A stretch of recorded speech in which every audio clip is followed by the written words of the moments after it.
Denise Cariesta merasa dijauhi rekan artis.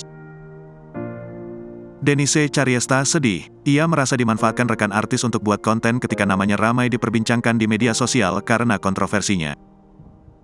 Selama ini ia diundang podcast sana-sini dan bersedia datang, dengan harapan agar lingkaran pertemanannya kian meluas.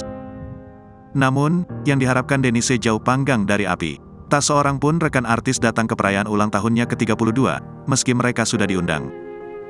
Memang ada yang membalas undangannya dan menyampaikan alasan ketidakhadiran. Sebut saja seperti Denny Sumargo dan Ashanty. Tapi ada pula yang mengabaikan undangannya tersebut, seolah mereka sengaja menjauh.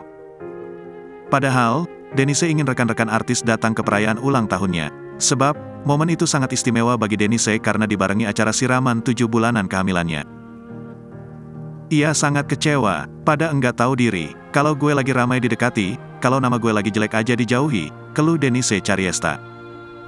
Denise Cariesta curiga rekan artis yang diundangnya tak datang ke acaranya, karena status kehamilannya tanpa suami.